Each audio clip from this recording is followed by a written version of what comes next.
Happening, everyone? We are back yet again for another show. I know you don't see shows very often on this channel. However, today, special day, first day of the month. Everyone get paid? Is that what we do these days? We get paid on the first day, the 15th, and I don't know. I guess depending on what part of the world you're in as well. But today, hopefully, we get paid in knowledge of some way. No expectations, however. But I do like these mindset streams. I get to go. I did a few with Max and Broadcast. Cryptographics has been on before with Mad Gains series. Wealth Mindset with Jake Sharp and Maxim. Been doing that. Tons and tons of just a wealth of wisdom in a lot of different ways. And I want to focus Mad Gains, though. So I want to differentiate wealth mindset from Mad Gains. I wanted Mad Gains to be more of the conversation around our community and some of the values, some of the ways that it's the commonalities between building wealth, getting Mad Gains, the things that we're interested in enough to spend the time, effort, and energy building products. A lot of when I bring in Gold Key too, he's one of the builders in the community, part of the Maxima style, which is one of my favorite. Those two guys, Steve Petcher, Gold Key, two of my favorite guys in the community for just bringing products to life that build upon the blue chips, build upon Hex and PulseChain, and solve problems for people. And that's something that's you can create content, you can create code, you can create products. Anything that any sort of like outbound messaging, any sort of utility you have in the community, it can go really, really far. It can go a little bit far. It depends on how much time and effort and the skills you can bring to the table, which match what other people are going to bring them in and otherwise. But I think when you're producing code, and especially products to make it easier to get into what I do believe a lot of us think is the greatest crypto ecosystem to ever exist, and where the maddest of gains are here to be had. Maybe someday in the future, we'll see. Kind of a bear market right now, but if you believe it's coming back with a roar instead of dying in a fire, which if you look at crypto Twitter, I did the Hex is not dead stream the other day. If you search, you can find people who aren't believers and don't quite see the data that we see in this ecosystem. So anyways, a long way of saying I think that the conversations on the mindset streams are important. I always come away feeling very refreshed and very just like, just getting the perspective of people who are inside the ecosystem that are collaborating, communicating on the spaces, on YouTube, creating content and pushing out real products is super valuable. And I want to share these discussions with everyone and create content around that. I'm trying to have that sort of value as well. Let me say hi to the chat real quick. We'll get into it. We'll go for probably 45 minutes to an hour. So a lot to cover, though. Very excited to get into it with a lot of these topics with Gold Key. UFO to go, number one, from time to time. Between you, Godfather J6, and a couple other ones. I appreciate y'all's support. PhD, yeah, somebody on Twitter told me that the stream was private. I'm like, yes, it's totally. I delayed the stream for a while. And then I created a while back too. So I hit private. I forgot to change the day. I forgot to change other details as well. So yeah, thank you for letting me know about that on Twitter. Otherwise, so it would have been an awkward start. I'll say that. Godfather J6, good to see you, man. Good to see you. Chad of Donners is here. That means it's going to be a good conversation because Chad often asks good questions or just sits there in the chat and says good things as well. So I appreciate that.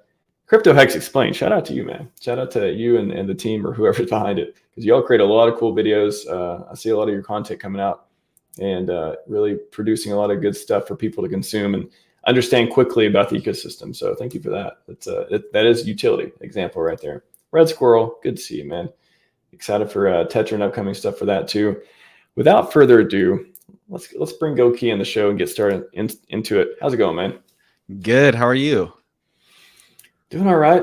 Like I said, in the green room, had a busy day, lots going on, but I'm glad. I think this will be one of my favorite parts of it, always getting to talk to you or Dip Catcher too. You both have this unique perspective of the ecosystem that it's one of those things that when I do get time with you, I really try to get the maximum amount out of it, pun intended, try to get the max out of it because you guys bring something that's very unique to the ecosystem. And I'm always glad to have a conversation, whether in person or on stream, man.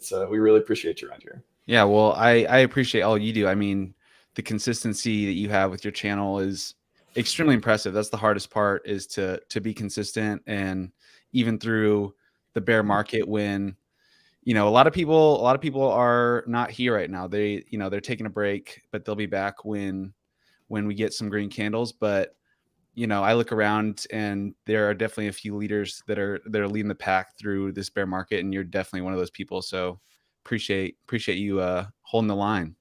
Thanks for the acknowledgement. Yeah, it's one of those, I don't blame people for taking a break. That's fine. Everyone's dealing with whatever they're dealing with. They don't feel like it. That's cool. I'm glad. I guess I count myself fortunate to be able to have stuff to talk about. Just like, hey, let's talk about something. Let's talk. If there's not this exciting new event, if Richard didn't tweet this crazy thing, like there's other things to talk about, other ways to communicate with the community. So I don't know. Like I said, I don't promise I'll have it forever. I'm not saying I'll always be this excited and streaming. Like I feel like I've streamed just about every day for the last few weeks at least.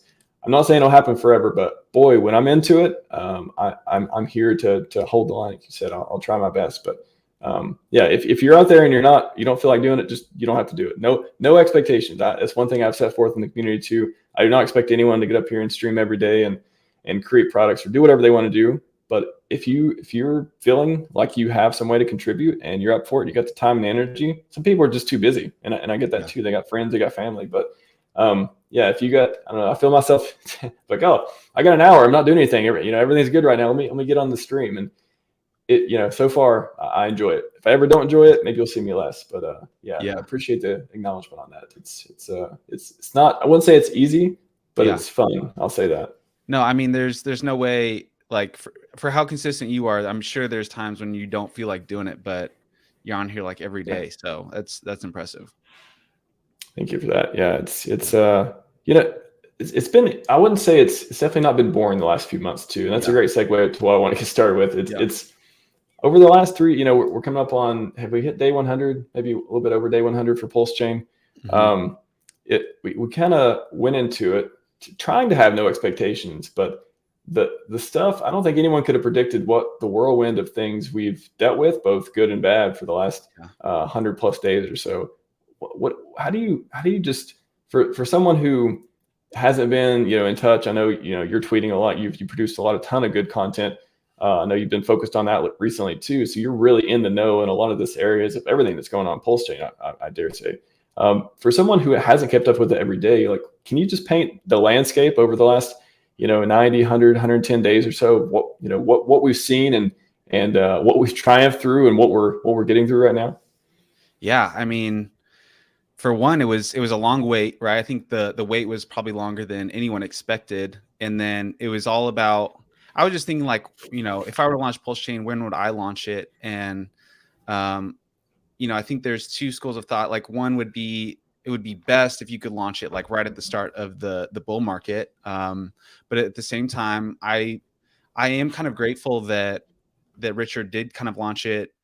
Hopefully this is the tail end. Like, no one knows when it's really going to end, but allowing the launch dip to happen during the bear market versus like holding us back during the bull market. So in a way, I am grateful for when Richard did launch PulseChain, because I think it allows us to get the sellers out now and kind of experience that, like, the hopelessness of the bear market with Pulse. And people that have been in multiple cycles know that, like, when people are like, is this ever going to come back? Like, the more people are like, I don't know if we're going to come back from this. That's when it's like, okay, we're probably pretty close.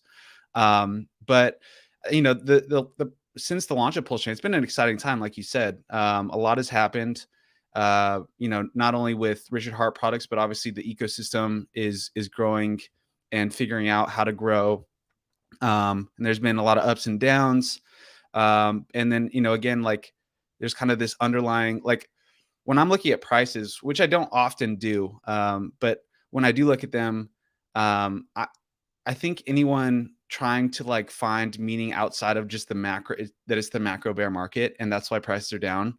I think they're just kind of bored. I think a lot of people are bored and hoping for some excitement. And so everyone's trying to, like, pin a reason why prices are down, but, like, we all know why prices are down. It's the bear market. And so, there's always going to be a level of speculation, and just, like, people like to speculate on Twitter, and some people make up some crazy stories. And obviously the whole legal case with Richard Hart has added another layer of drama to this whole saga. But it's been fun. I mean, I think the reason I'm chilling is that I've came I'm like I haven't sold anything this whole year, and I don't plan on selling it for a long time. And so, I think a lot of people might just be playing a different game. Like there's people that are investing, and then there's people that are like trading and trying to find returns in the bear market, which is a hard thing to do. Like props to the people that are able to do that and want to play that game. I'm a long-term investor. So I've been pretty focused on just like helping PulseChain get off the ground. I built some tools around like stats and just allowing people to use RH products.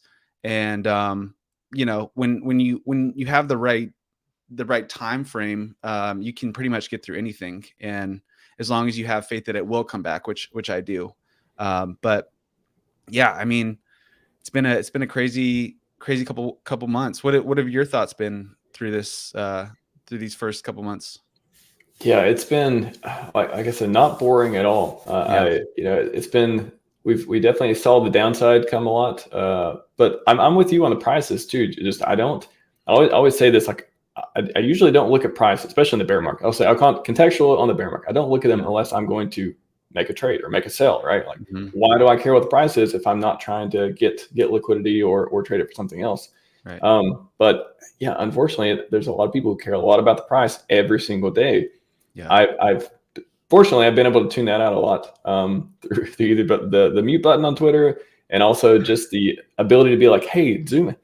I don't know. You ever get tired of saying zoom out? I don't know what it is. Like, is there a better way to say it than like this particular moment isn't what might not be the key the key thing in your life right now. Like this particular Right. I mean, there's also this moment's the only thing that exists. If you like do meditation and stuff like that, there's a whole philosophical side. But aside from that, it's like the moment that you're looking at the price chart and it's not what you want it to be. That doesn't define it doesn't have to define your mood for the rest of the Right. day or your mood Totally. about the macro economy. Mhm. So I want to touch on the hopeless. So yeah, I mean, what I've seen has been just the crazy ups and downs. The news we got left, right, upside, Yeah. backflips, as Air friend Tommy would say. But I want to touch on the not homelessness, The homelessness hopelessness. issue. Yeah, not the homelessness issue, not today, but the hopelessness issue Yeah. that you talked about, and how is there a way, because a lot of people are feeling there. They're feeling, hey, bear market. What did I do? Right? Like, what did I do? My friend talked me into getting Hex or PulseChain, or I sacrificed, and I thought everything would be amazing no matter what. And even me, I was like, hey, I think we'll have a mini bull run at some point Yeah. after PulseChain launches.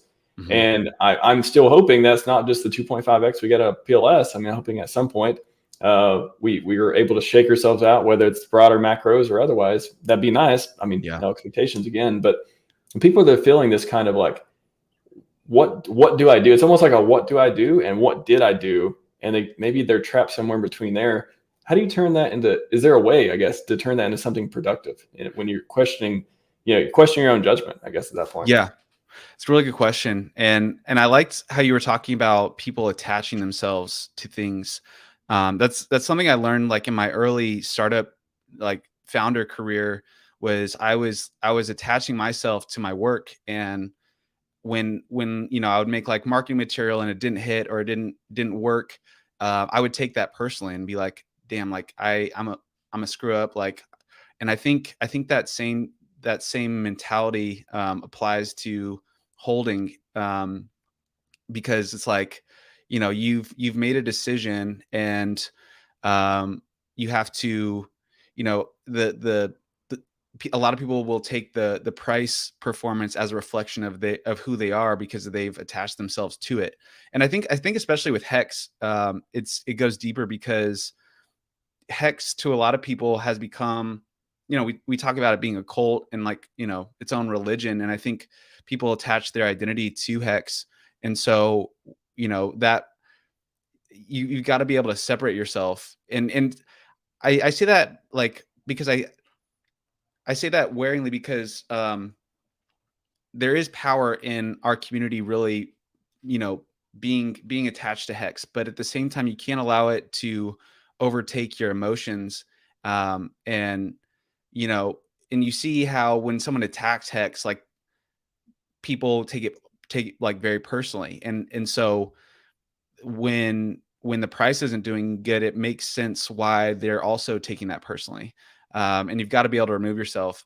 And again, going back to like, it's all about time horizon. And, you know, I don't know if there is a better way to call it than zooming out, but I think that in the past, when, you know, when hex staking was kind of the center of all of this, the idea of delayed gratification and a long-term hex staking ladder kind of push people into long-term thinking. And that's probably one of the things I love most about hex versus other cryptocurrencies, is that most cryptos are like, their cycles are so short. They're like maybe months, maybe a year, maybe, you know, a couple weeks, who knows.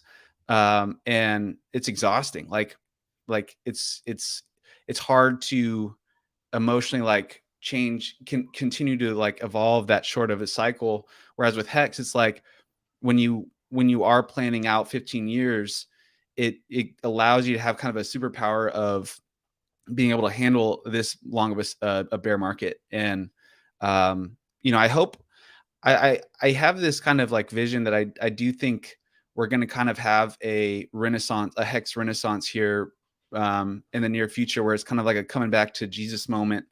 And I think a lot of, there's a combination of a lot of new people coming into our community, and also a lot of people kind of got caught up in this new, like with PulseChain coming out, like a new mindset of kind of shorter term thinking. And so I'm hoping that we get back to what kind of made us great before, which was the long-term thinking, and we were able to get through a lot. So yeah, that removal of like self from your investments is key. But the hard part I've seen too is just being able to still interact with the community, still be around, but then not being affected, like not letting your emotions take control when the price isn't where you want it to be. It's almost like, you know, there's one part that's okay, just take a break, just disconnect, whatever, go away for a few months and then come back whenever you're ready. But I think a lot of people, they still want to, and I guess in a good way, want to be active in the community, right? But they're just looking or putting their, it's almost like the green candle syndrome. It's like, okay, my emotions are based on the candle color. Yeah. And it's like, how do you, like you said, like, how do you remove yourself from the candle colored? How do you just be okay without, no matter what the price is, no matter where we're at, as long as it's fitting in? I mean, if it's not fitting your time horizon, you know, maybe you reevaluate that, or maybe you say, okay, am I in the right product for what I want it to do? But just not being, you know, when I searched Twitter, I did the Hex is Not Dead stream, just random, like, hey, I got an hour, let's do it. Yeah. And I searched on Twitter, and I just searched for hashtag Hex Dead, and you see people saying, oh, not dead, dead, not dead, dead. But some of the dead arguments were just like, there's just nothing to them. I mean, it's just, I don't even get emotionally affected by them. I'm just like, I don't understand what you're talking about. I don't see the point. I try to look at it very objectively. That's one way I try to do it. But just accidentally clicked on this comment, but I want to go back to it. Double down on 11. You'll understand it's not coming back. So again, I try to take these comments, positive or negative, and try to I want to get something good out of it too, because I think maybe a way to frame this is, what does Hex being dead, or the PulseChain ecosystem, what does bad look like, and why doesn't the current conditions reflect that, or do they in certain parts? Yeah, I mean, I'm right there with you. Like, I get a lot of these comments on Twitter that, I don't know, it's like, it's crazy. I swear I've like blocked or muted the same people, and they continue to just create like alt accounts, and they spend their whole day just trying to like clown on Hexkins. And maybe we've kind of dug ourselves that same, because it was like, you know, we definitely let people know when we were on top, and I think a lot of people are still mad that they missed out on that run, that you know, that 10,000x run. So there's kind of some lingering emotions there, and just kind of like a rub it in your face type of thing. But yeah, it's like, show me something that's not down right now. Like everything's down, and I think Hex just kind of takes a lot of heat just because of the controversy we've had in the past, and people just enjoy, you know, it's their time to like rub it in. And then, you know, when we're back on top, hopefully we like learn to humble ourselves a little bit. But kind of that, back to your point about the green candle syndrome, I try to prompt this community to think how we're going to market this thing, how we're going to get the word out. So I ask a lot of questions on Twitter, just probing. And anytime I ask, like, what's the best, what's our next marketing campaign going to be as a community for PulseChain? And it's like, everyone's like, green candles. And it's like, yeah, that's obvious. Like, that's obviously the best marketing. But what about when we don't have green candles? How are we going to figure out how to market this thing to grow even during a bear market? Because that's the hard time, but it's also the best time. This is when you want your friends and your family to buy in. You don't want them buying in like a lot of people did when the price was already up, 100x or whatever, and they bought the top, and now they're mad at you. Like, it's a lot harder to onboard down here, but this is the best time. And it's hard. I just don't think a lot of people are willing to like really take that face on the challenge of like figuring out how we're going to market this thing. Because the reality is, like, I think, back to this 3 months, it's like other things are launching too, right? Like, we had base launch, and so it's been interesting. I've just been very observant of like the comparison of like PulseChain in our community versus like base, for example, because they launched around the same time, and base obviously has Coinbase and like a centralized entity to kind of lead campaigns, and I think they've done an excellent job. And then with PulseChain, it's like very community led. Obviously we have Richard Hart, but he's kind of pulled back. So now we've got to like really figure out what we're going to do here. And I think it's fine for a lot of people if they don't feel like helping now, like, kind of the 80-20 rule. I think I've been really impressed though with the 20% like yourself who continue to push forward and try to find new ways to engage people and bring them in, without the green candles, because that's the hardest part. But if we can, I think that really elevates us above everybody else. That's a good point. Being able to market more than, because ask anyone what's the best marketing. Yeah, it is green candles. That's what people like to see. But how do we do that, especially during the best times? To if you believe in the product, you believe it's cycles, you believe it's going to go back up. These prices are lower than before. So not financial advice, but however, if you look at 1 + 1, then you can figure it out. If you believe it's not going to zero, for example. But people ask me too. Like, somebody asked me the other day, I thought it was a very interesting question. Like, what would I need to see for me to just give up, lose faith, and just not give me concern about the community and where I'm putting my time and energy. And my answer was basically, if I look around and no one else is there, if the community is gone and we're silent, or we're just left, or all of our creators and stuff have just went and built on other networks or streaming for they're interviewing the other founders, and they're like, oh, we're on the other team win now, like that kind of thing. I think the community part, like, I know the code's not going anywhere, but the community part is what would make me think, okay, well, it's this thing. Are we okay? What's going on? That's what I was trying to get to with you as well. It's like, what would give you concern? Like, I know the last few months have been up and down, and we've seen plenty of things we'd rather have not seen, and things could have went better in many different ways. But what would give you concern? What would be like, okay, this is something where either I need to do something, there needs to be an intervention in some way, or what? Like, would it have to do with Richard? Would it have to do with the community? What would give you concern? It's a great question. I think probably, I'm definitely right there with you. Like, community, which I just don't ever foresee. Like, we've been through so much already. Like, the early Hex community went through a lot. I think like this new, the newer people to our community have been through just as much as the early Hex people. It may have, they've been through their own trials and tribulations, but to get through this bear market, which is now the longest bear market ever, it's like, what can't we get through? For me, it would probably be, I would never like completely give up, I don't think. But it probably like if there were two like, major market bull cycles, and we just were like out of it, like we just did not perform at all, then I would yeah, then I'd be like, okay. And that's, that's, what is that, like probably 10, 15 years. So like by the time, but at the same time, I think for me, it's like, I get more inspired. Like, I feel like we're just an underdog right now. Like, I think we have some great stats, but we have so much, opportunity because we're not on top right out of the gate. I think more than price, I look at like the KPIs. I look at like key performance indicators.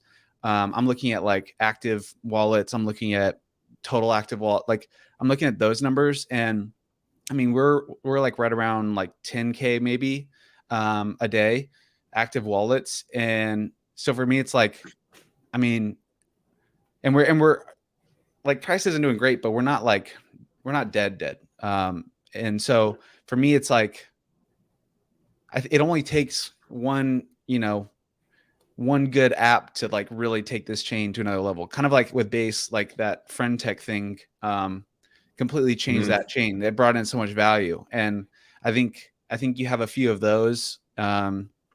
So yeah, I look at it as upside potential, but long term, like eventually, it's like if we had, yeah, again, like two cycles where we just like pitifully underperformed everything else. Um, I probably would just diversify. I wouldn't like give up on PulseChain, but I would definitely start investing in other things. But to me, we haven't even had the real test is going to be this bull market, and I think it's going to be exciting. And then everything we've been talking about the past couple of months is just going to be gone in the wind. Like, we're all going to forget about it. But It happens. It happens yeah, every few weeks. It's like, oh, there's whatever PulseX bug or whatever it is. Everyone forgot about it. It's all gone. That's all. yeah, It's not even there anymore. It's like, as long as people aren't losing millions of dollars, like yeah, these little things that come back and forth. Like, it's not even SEC stuff. I mean, people still talk about it. We're going to talk about it for a yeah, while because there'll be stuff going on for a while. But in general, when that first came out, I mean, you saw the candle down, and then yeah, everyone was like paused. It's like they're like checking. They're checking themselves, like, am I still want to be here? That's what I yeah, almost felt like. That was like, what's going on? Oh, it's not that serious. Then you listen to streams, you're like, oh, is it this serious? That was kind of a gut check too. yeah, I mean, I think for all of us, even for me, I was like, wow, that is very interesting. But then I was yeah, like, oh yeah, that's par for course. Let's yeah, let's go. yeah, How did you, just on that, and we'll move on to sort of the more of your personal missions and yeah. goals and stuff too. But on the SEC stuff, do you feel like fight, settle? What do you see happening the next few months? Do you think RH prepared for this? Personally, I think he's probably going to settle. Yeah, but I think, I think the opportunity RH has right now is to, which I think he enjoys talking about, is just like, kind of putting forth a narrative of like what he believes should be the case with how the government treats blockchain technology, and he's kind of pushing the whole like publication narrative. So whether he like actually fights it or not, he has the opportunity to kind of appear that he's fighting it and putting out information, and people will, listen to what he has to say. Um, but yeah, I don't know if he wants. I don't know if he has the. I don't know. I don't know his like financials or like will to want to fight this. He appears to be wanting to fight it, but realistically, he'll probably just settle. And to be honest, like, that's one thing I think from when it was announced to now, that after doing my own research, it's kind of like, it's basically just like a tax, right? Like, on these projects, that the government is able to just, you know, they see someone make $1 billion, and they can grab like, 10 to 20 million, and then they're like, okay, you're good. And then, just onward. But I think it'd be awesome. I don't know. I think it'd be awesome if Richard Hart was able to uh, take this precedent of publication and blockchain technology, and like fight the case and win, and then that becomes precedent. But Mm-hmm. there is no precedent for, I don't know, for the stuff all the stuff he published. I'm like, I think it's a stretch, but it would be huge if he could pull that off. But as far as like PulseChain goes, I mean, it just, to me, it doesn't really change anything except for what we've talked about, but now we actually have to do it, which is no expectations from the work of others. Like, we have to all take it upon ourselves to make PulseChain great. We can't expect Richard Hart to do it for us. And we kind of like talked about that. Like, we've always said that, but now it's like, okay, if we want to be successful, it has to be true, and we have to make it happen.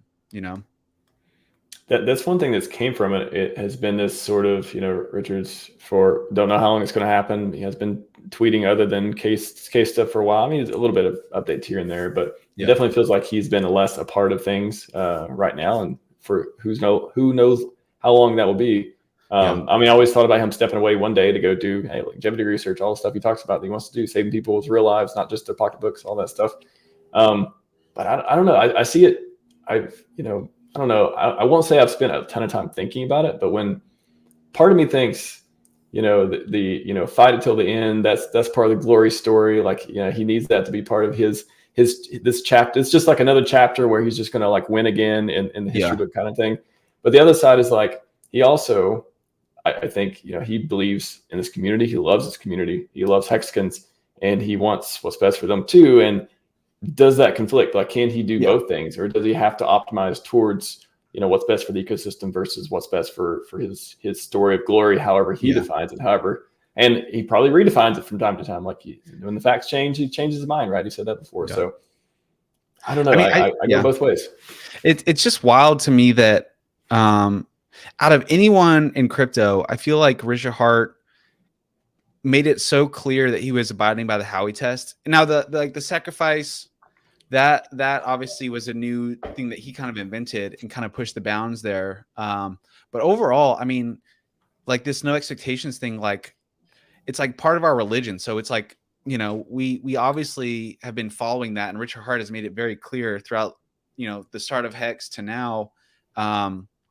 But it's like, I don't know. The thing that's weird to me is that, PulseChain is getting so much scrutiny, but yet, like, I look at other blockchains like Avalanche and Polygon and, now Base, like, they have these centralized entities that are really like working for the ecosystem, and they're, hosting massive events and even investing into projects from their revenue. It's like, out of any product, like, we're I would say the most decentralized blockchain out there. And I think there's benefits and drawbacks to that, but it is interesting how much scrutiny that we've gotten, to date.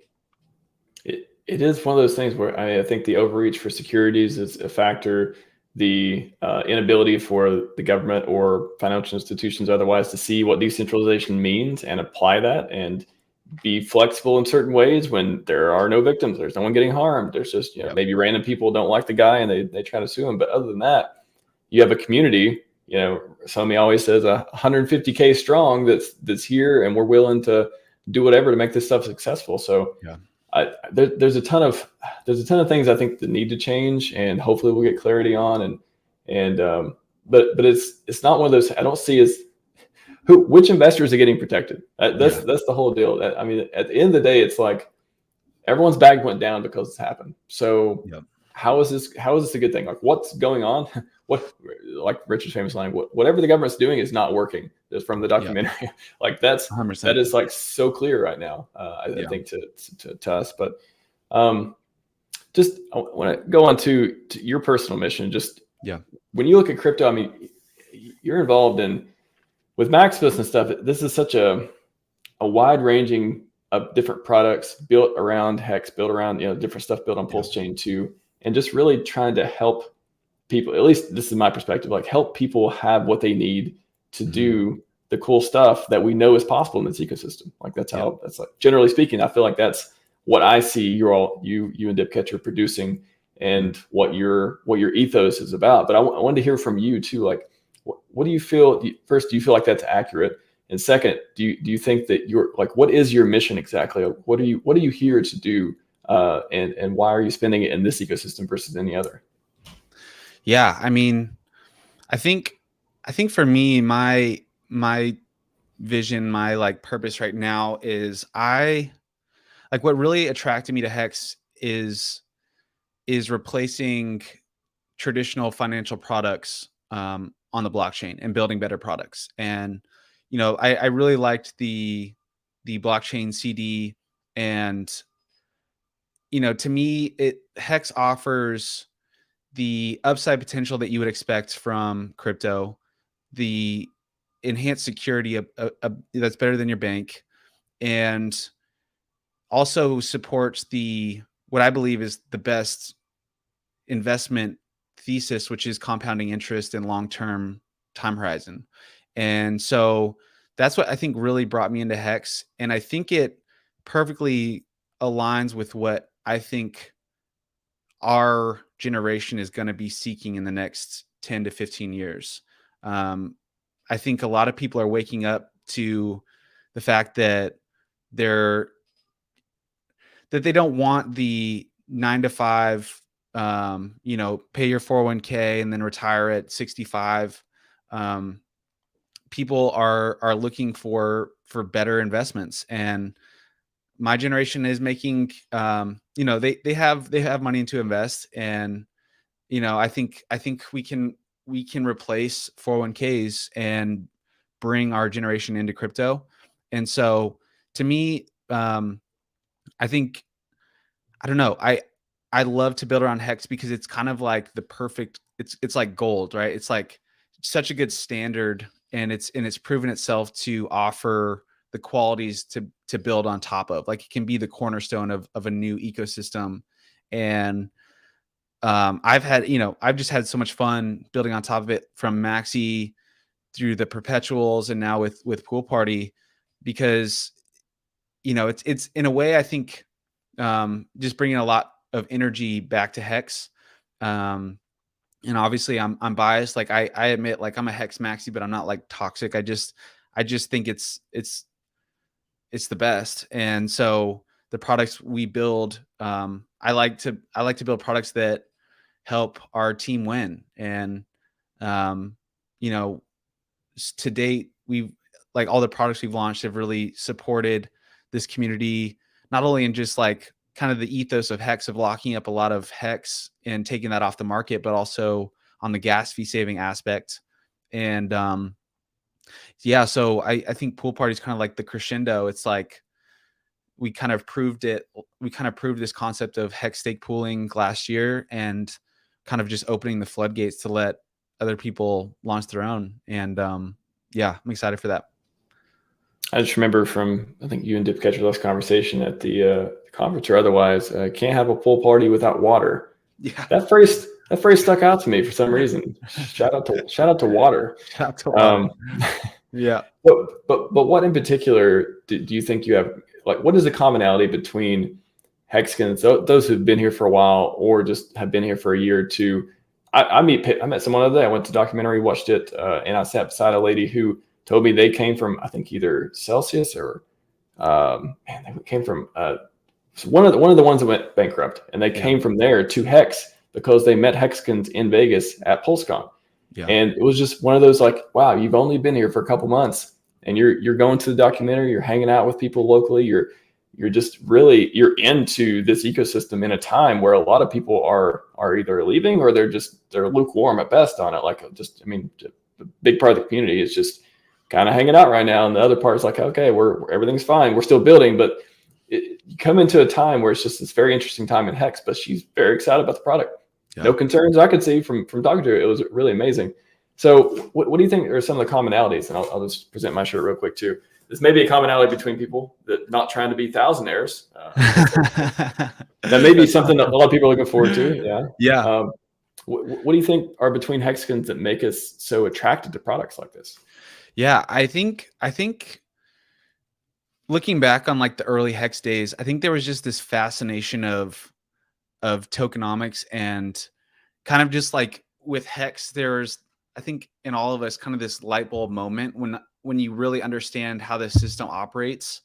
And I think that's what really carried this community through those early stages was just like this fascination with this product and trying to figure out like like kind of the golden nuggets within this product. And obviously the T-share system is probably at the heart of it all.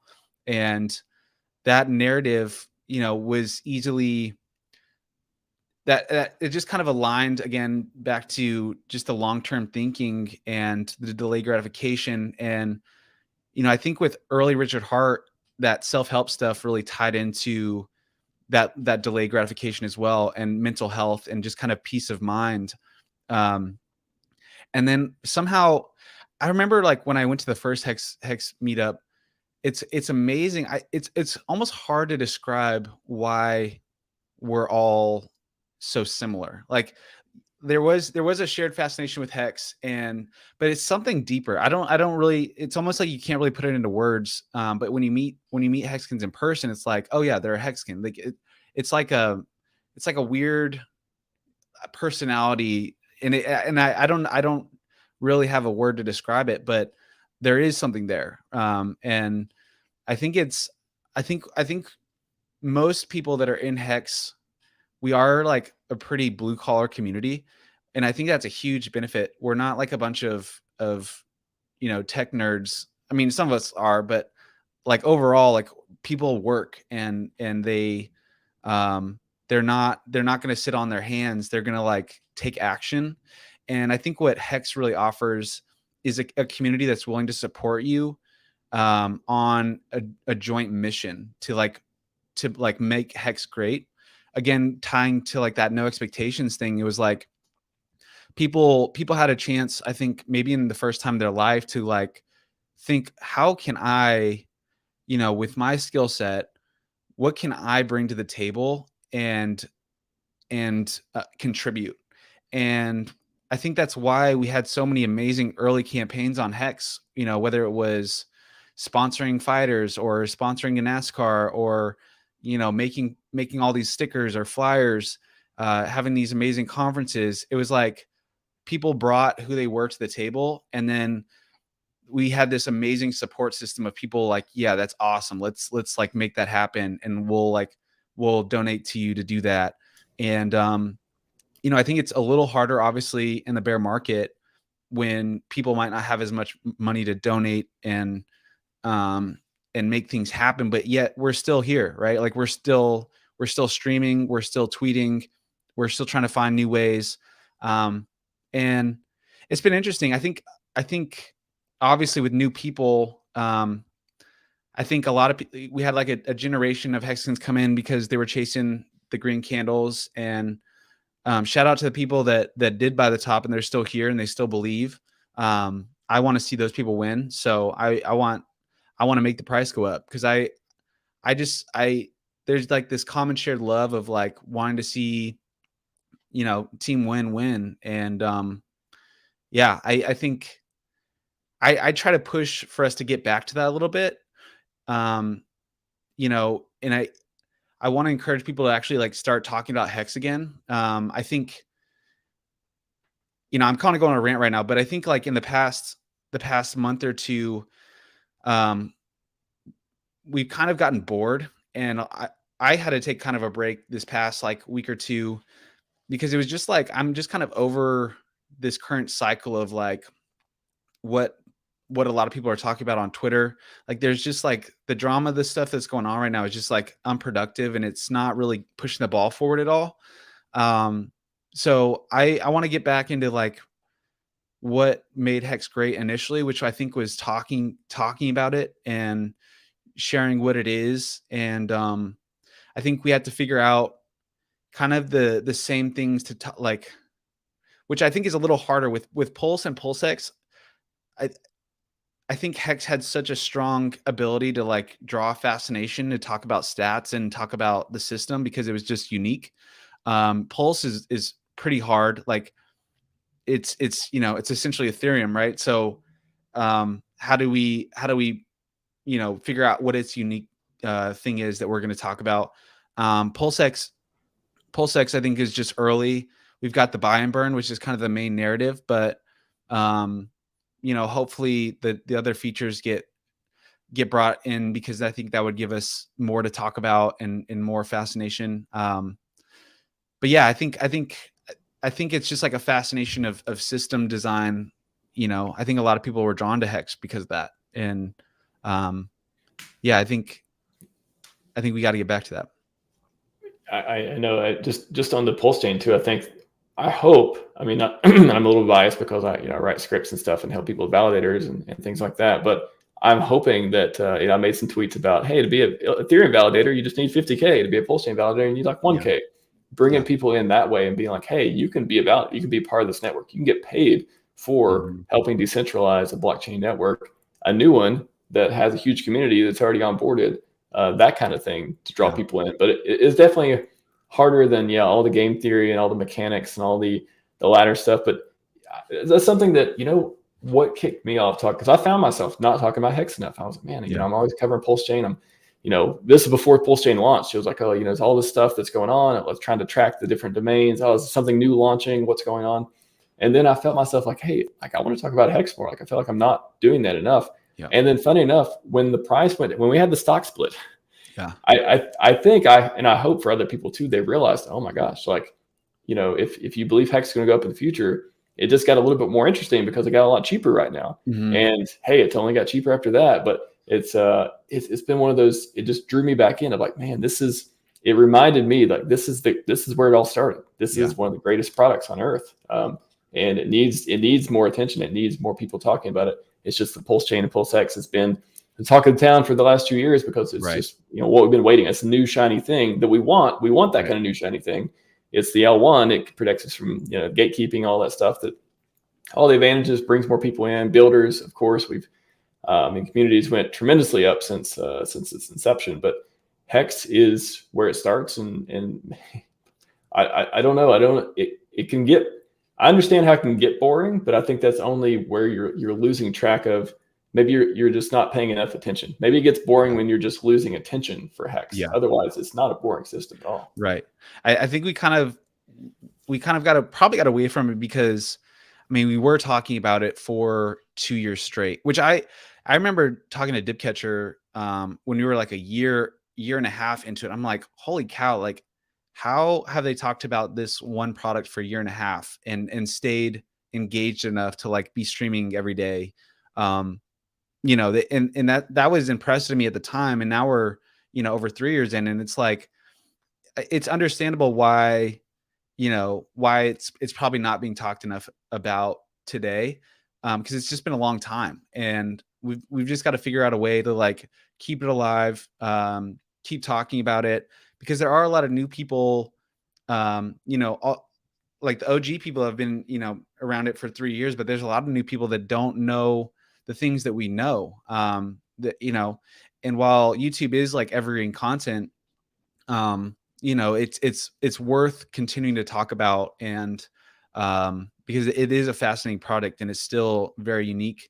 But yeah, I tweeted out a little while ago just some stats on like current stakers, and it definitely has dropped a lot this year. But I think to me, it's more of a reflection of just a market cycle. This is Hex's first real bear market, and it's like, now we know during a bear market, kind of, Hex staking dries up. But also at the same time, it's like there were a lot of other variables as well with Pulse and PulseX. But yeah, I think people are going to continue to build products. We're going to continue to build around Hex. Pool Party's, I think, going to bring a lot of energy back to it, and that'll be on Pulse and Ethereum. So yeah, but I think you're not deserting EX. No, man, we're trying to save it. With Hex stake pooling, people are looking for Ethereum to solve gas fees for Hex staking, but we have the solution, and you can already stake on Ethereum with the perpetuals and Maxi, but Pool Party is going to allow people to create stakes of any length. So yeah, it's not going anywhere. I think I never realized this before. for Maximus, Maxi, and the original tokens, and even perpetuals, and Hedron. I co-saw all this stuff too, but I never really understood the power of building on top of another blockchain product until I seen what you guys were doing, what Alex is doing, and then I was like, whoa! Like, how can something? It almost like, I don't know if there's like some sort of scale, a longevity scale, if you will. Like, if there's so many products built on top of something else, it's harder to fall. Like, it just makes sense. It's just like, logically speaking, that's that much more economic energy, that many more people involved, that many more use cases for the product to be used. The more building on it, the quality products that are built on it and able to keep people in the ecosystem playing these healthy games, the better and longer the product should survive, in my opinion, like in my mental model of doing this. And I never understood that till I saw you guys building on it so much. I'm like, man, there's all these, splitting and buying pressure, all this stuff aside, like the fact that you have everyone so involved in making sure that this product is the most usable thing possible, and all the derivatives and all the different features for pooled staking, and if you make an HSI to be able to transfer the stakes, and if you enjoy doing stuff like that, it's just for this incredible thing I never realized until I started seeing everyone build on it. So I feel like that isn't that an advantage we have. I don't look at a lot of other ecosystems out there, but I feel like nobody has this many people and things being built on top of one other thing either, right? Right.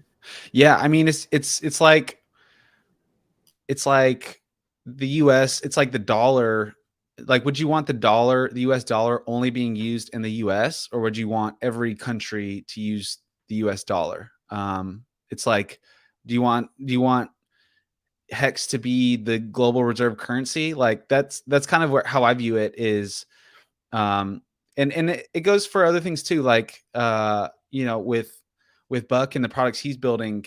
I personally, in the next 10 years, I hope people start building, I want more products built with Hex at the center, because Hex has done what it's done with only one major use case, which is Hex staking, but it's just an ERC20 token. It's just a PRC20 token. It can be used for other DeFi too. And, outside of just earning inflation. And I think that might scare a lot of people, because, it's again, back to what we were talking about at the very beginning of this stream about people attaching themselves to Hex. When we were launching Maxi and when Alex was launching Hedron, people had attached themselves to what they thought Hex was. And so when we came in and we're like, oh, we're going to build this new thing that kind of brings a different approach to how to use Hex, it challenged a lot of people. It challenged like their paradigm of what Hex is. And it took a while for people to like accept it and be like, okay, this is good. But, now we're over a year and a half in, and people love it now. And I think that it's like, in order for Hex to become something bigger than we all thought it could possibly be, in order for it to continue to do 10,000 X's, we have to be willing to be open to new uses for it. And again, like this is like the first round of Hex products that are being built, and they're still very focused on its one use case of Hex staking. But imagine what people could build outside, that isn't even focused on Hex staking, whether it's like leverage or, lending. That's all things that add to buy pressure on Hex and its utility. And that's like the next wave of products I hope to see is, new uses for Hex that people haven't even thought of. I think that would be really exciting. Yeah, I mean, I didn't hear anyone talking about, other than maybe Richard talked about a few of the ideals in the early days around, the pooled staking and even the tradable stakes and stuff like that too. Like, I remember clipping a few of those out and producing too, and then that was a cool thing though. He would talk about these things and the community, hey, go build it, boom, build it. And he's even mentioned, Maximus and Hedron before on streams, which has got to be one of the coolest shout outs you could get from the guy. But I want to spend the next few minutes too, we'll wrap it up a little bit, just as yourself, as a Hexagon, as someone who's involved in this community so much, does, creates all these products and content and otherwise, how do you, like, people out there, again, we're in this bear market. Hopefully we'll get through it and roller coaster ride all the way to the moon and all that good stuff. But in the meantime, what are some things that you do to keep yourself healthy, mentally, physically, like exercise, fasting, meditation? You post some pictures every once in a while of your ripness, all that stuff too. But what is your edge as far as just keeping yourself in good shape? Do you think could resonate with other people? Yeah, I mean, there's definitely been periods in my life where I wasn't focused on my physical health, and those were times when I was depressed, and so it's such a core piece of life that I think a lot of people don't give it enough respect, because it's like, without your health, wealth means nothing. And to me, I just have to make it part of my routine, and realize the benefit it has to my mental health, because without that, I'll find other ways to like get that same type of feeling, whether it's like just drinking on the weekdays. I'll just like start drinking in the afternoon, like beers in the afternoon or something. But working out really is a drug, and it gets your blood going. So I just make it a point, to try to work out just at least once a day throughout the week. Meditation's hard for me. I try to do it occasionally, but I'm not too successful. I'll get a 10 minute maybe once a week. I think another thing that's undervalued is sunshine. Like I know it sounds funny, but like getting outside for at least 15 minutes, the energy that you get from the sun is another drug that's huge. And then also just like being aware, I think we're all on crypto Twitter, being aware of how that's affecting your mental. Again, we were talking about earlier about, making our holdings, our crypto, a part of who we are. And so if you allow that to like overtake how you're feeling, it's not a good thing. Like crypto Twitter you should not be on your phone and then off and you're mad at everyone around you. So if that's happening, definitely take a break. We're not going anywhere. Take a week, take a weekend. And yeah, I also recommend scheduling a vacation. Obviously the vacation piece is like, I actually just got back from Hawaii. I was there for like 5 days, and the vacation was awesome. But I say plan a vacation because it gives you something to look forward to, which I think is huge. When you have an awesome vacation on the calendar, it has something for you to look forward to and something to work towards. And that goes both for like actually working your job, but also like working out and trying to get ready for that. So you could plan for the next summer, and I promise you it'll make you happier and give you something to look forward to.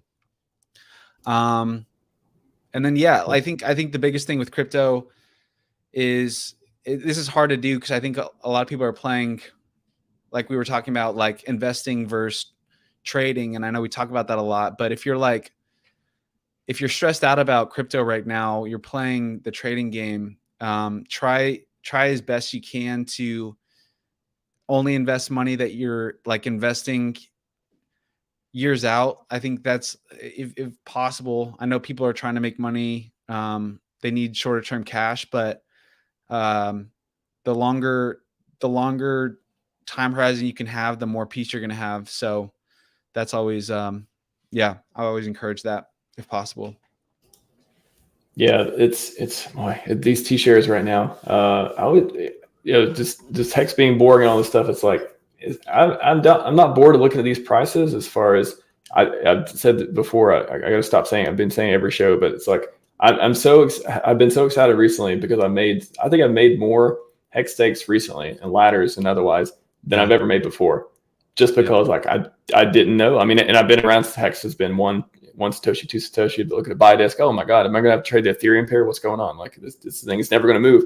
I was around during that time too. Obviously, didn't get a billion or 10 billion of it. Not to, you know, or else may I would already be on that island right now, wouldn't I? Yeah. Getting paid all the time.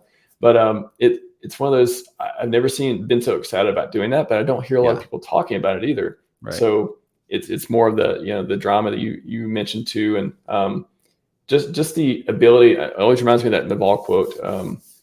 Not having an emotional response is a superpower too. Yeah, like it's totally. like when you see something that you don't like, it's like, to me, I've like trying to condition myself where I see, you know, somebody says something hateful or otherwise, and even on the show, I don't do ad hominem. I try to discuss the ideal, not the person, that type of thing, to be more productive. But I sometimes I look at stuff, somebody write a comment or otherwise, knock on wood, don't happen very often, but when they do, I'm like, really? That's what you think? Like I don't even consume it, right? Like I don't even like let it hit me. And I think that's a good idea to do with strangers, you know, people who are just on the internet. You know, if you want to take the stuff seriously that your parents say or your friends say or people close to you say that you respect and love and all that stuff, that's one thing. But strangers on the internet, you know, I get a lot of kind remarks as well. But if I get hateful ones, I'm like, okay, it's almost kind of funny. It's like, yeah, they must be uninformed in many different ways. And to kind of just let water roll off the side there. Yeah, no, CT is definitely I mean, it's hard though. Like I've been studying Stoicism for many years now, and yet I still get caught. I get caught up allowing stuff that people say to hit. And I don't know. I'm someone that also, I have no problem like blocking or muting people, like pretty, like once I see someone that it's just their personality, they're just negative and that's what they bring to the table. Like I have no problem. I just don't have time. I don't have the mental space to just like I protect my own paradigm and who I engage with pretty strongly. So I have no problem. Like I know that pisses a lot of people off and they're like, that's anti-free speech, but I totally, my like mental health comes before, you know, having to like listen to people on the internet. But yeah, you get to choose. Easy. You get to choose who you listen to. Like I don't even think that's I think, I mean, we get to a whole free speech thing, and I'm a pragmatic libertarian, and trust me, I love my free speech, but I don't think everyone deserves a microphone in my ear. I'll totally say that. Exactly. For meditation, I was curious. I've been talking to a few people about this too, but have you ever tried the Sam Harris Waking Up app? I have. Yeah, I actually love it. It's good. Yeah, that's the one where I always tried meditation before, and I was like, oh, you know, I'd do the YouTube thing, and you just click on one of the videos and they do it. But his course where he like guided meditation is a game changer for me. I'm like, oh my gosh, like this is really cool. And then the app and all the content you get with it. I really, if anyone's interested in meditation, that's the only one I would ever, you know, tell anyone that I got fulfillment out of. I need to do that. I'm going to get that again. Cause I usually do like one and then I'm if I can get consistent. And for me, like I have like ADD. So I know it's something I need to do to like, cause every time I do it, I feel great and my mind is clear but it's that consistency piece. And it's hard. 10 minutes a day. I didn't think I'd be like, 10 minutes. I'm going to go on my way to do it every day. Yeah. I've been pretty much doing it every day for the last couple of months. And I'm like, it's just part of my routine. It feels good. If it, you know, it may not feel good for everyone. You may not like it. You may not be able to, you know, do it or have time or whatever. But if it's something that if you're interested in, that particular way of doing it, the way he does it, introductory course, the concepts, once you understand the concepts, everything makes a little bit more sense. And for me, it feels good. It's so I made it part of my routine for a while too.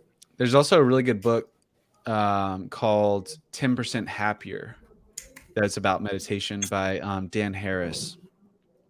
Okay. I remember reading that. That's like what initially got me want to do it, but I gotta hop in to meditation.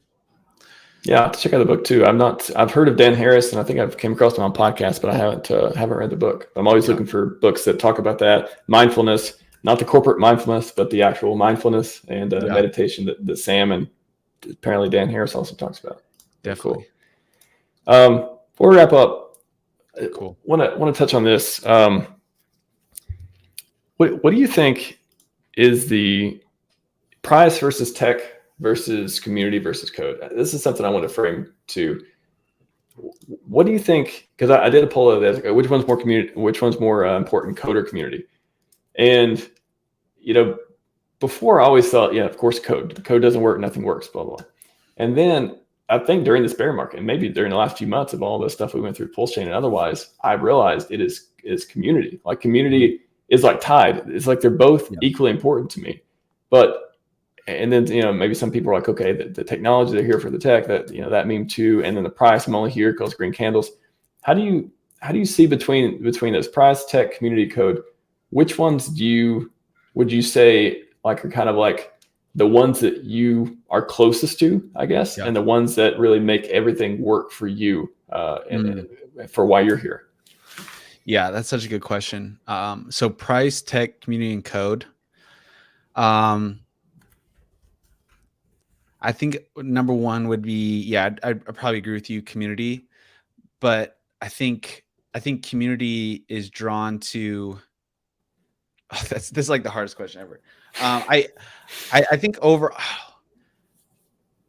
to me, it's like for Hex, for example, like the tech is what brought the community together. And obviously the code needs to work, like you said. I'd probably go community first, price second, code 3, tech 4. Wow. So a lot of people would be like code, like the comments I got was like code, of course. What are you talking about? And then some people are like, community. I like the way you narrowed it down. Yeah. Why is that? Yeah, I think, I mean, without because like community drives price. Like people have to be buying, and typically the code and the tech are just part of the narrative that like get people in. But I don't know. I'm the tech piece is like I don't know. I'm thinking in Hex terms, but the tech piece is like most important for like longevity, because a lot of products have great price and even great community, but like the product, the way it's designed, it's not built to like last multiple cycles. Whereas like Hex, for example, because of its share system, it offers more longevity. So that's like one of the best questions I've ever heard. It's hard because without the code, I don't know. Code might have to go first, actually, now that I'm thinking about it, because it's like if the code doesn't work, then there's nothing.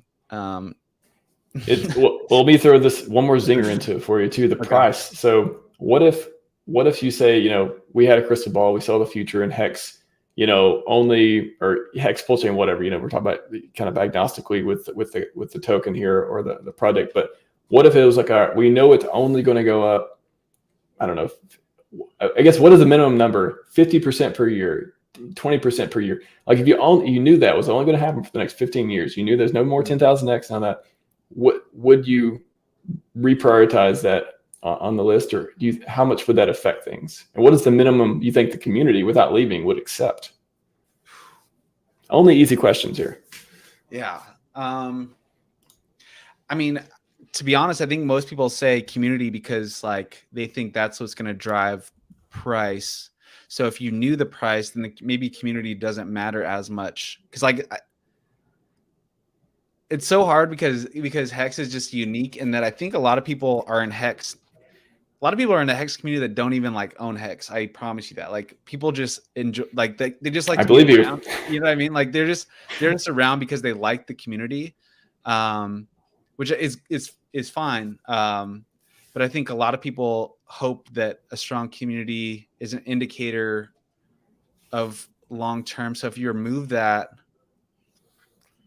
I don't know, man. That's such a hard. You have really good questions.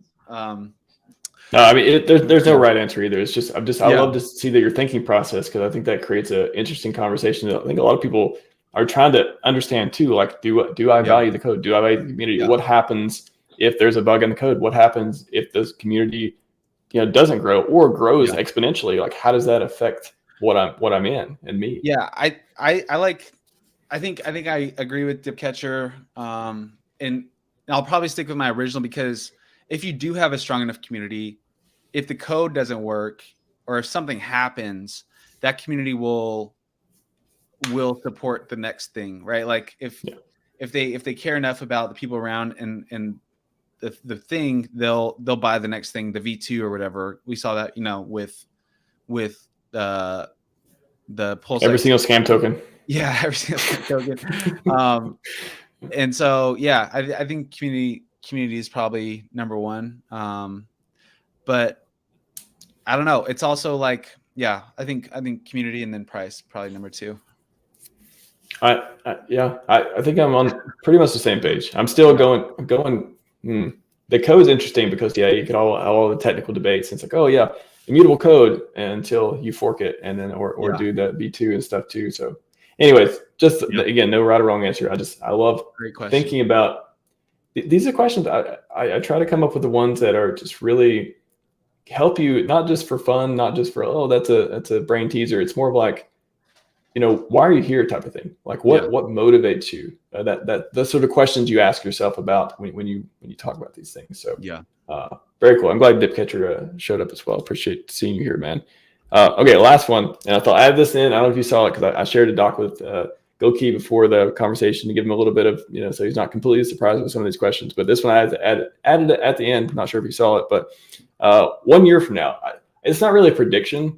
I just kind of want to get the framing of like how you think things could get better and how you think things could get worse. So it's not really a prediction, but 1 year from now, September 1st, 2024, our ecosystem, what is the bullish, what is the positive case of us, growing and fixing things or doing the things that need to be done to help our community get back to thriving, less drama, all that stuff. And what is the other case? Like, what is the case where we're like, okay, it's whatever drags out and people still aren't happy and we haven't got to bull yet or whatever. Like, what do those two paths look like to you? Yeah. So you asked a question earlier, like what would it take for me to leave? And I think I said like 2 terrible bull cycles, which would maybe 10 years. But I think there's a balance right now. Like I said, I think launching in hopefully the tail end of the bear market, gets the sellers out early so that we can pump harder when the bull market comes. But there is a balance, right? And I think a year from now, if we're still in the middle of a bear market, it's gonna be rough. Like I don't think a lot of the people have the stamina to like do another year. So I think a lot of the community may leave, but at the same time, the strong will survive and will be, and even will be the last 300 Spartans. Got to get that meme made now. Yeah. Which is good and bad. Like I think it's like a balance. Like we want to keep the community as big as possible, but also the redistribution of wealth and getting the pulse in the right hands who are going to hold long term. So I don't know. Obviously I'm very macro driven, and I hope the bull market comes as soon as possible. If it doesn't, I think the benefit coming out on the other side is that we're going to have to really figure out like how we're going to grow in a bear market and not rely on green candles. And I feel like crypto right now in the middle of a bear market is like that scene in Batman where the Joker like breaks a stick and is like, you two have to, there's only one going to survive. And it's kind of like that where like only the strongest are going to survive, but it's going to like force people to figure out products that matter. And eventually, I think Hex wins that long game. And like a lot of the people that are like, day trading meme coins are, you can only do that for so long. And so maybe that pushes us back to what we were talking about earlier about getting back to that long-term thinking, and people just get tired of that and go back to Hex, or, figure out more sustainable long-term products. But yeah, I think it is very much tied to the macro environment and when the bull market starts. But either way, I think we're golden. One more before we go, since this is the mad gains mindset. What do you talked a lot about us building, and just be able to make it through the bear market and be able to market Hex and show people the power of it without green candles. What are people are listening here, people catching the replay gang. What can people do to do that? Like, is there a list of need to haves, Hex for hire? Like, how can people really make a difference how can they, to get those mad gains that they may be looking for? Maybe they're just here to hang out, but if they're looking for the mad gains, how do we get there maybe the next year or so? I mean, that's a $1 million question. Mad gains in like a year is, I think, just probably the wrong mindset. Like, wait, I think, sorry, let me reframe it just a little bit. Not to get the 10,000x in 1 year, but like, having the mindset of mad gains to stick with the community, and just no matter what happens, whether bear or not, how do we make this product available to people and to get them on, to keep with it? Right. I think it's enforcing the understanding that this isn't the first time people have felt like it's game over. And it's kind of like, if mad gains were easy, everyone would get them, but they're not. And they're hard because when everyone around you is like, it's never going to come back, we're screwed, or it's going to zero. That's when a lot of people are like, well, I'm just going to wait. I'm going to hold my cash on the side. And, and then the people that understand that, this is cyclical and it will come back, and they smartly deploy their capital, over time through this bear market with the right time horizon of, their own financial goals, and kind of looking at like market cycles and trying to best, like, it's impossible to know, but at the same time, it's like there is some historical data, like, to understand when the next cycle might come. But I think more than anything, I think it's what a lot of people make the mistake is they don't actually consider like what they want in their short, in their mid, and their long-term future, and building your own financial strategy about like what you want in 10 years, and then working backwards from that. And again, I think Hex is such a great product to be able to, like, whether you're building a ladder or utilizing, Hex stake pools to accumulate, throughout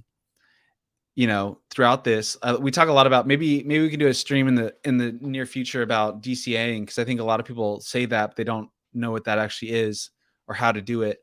But like,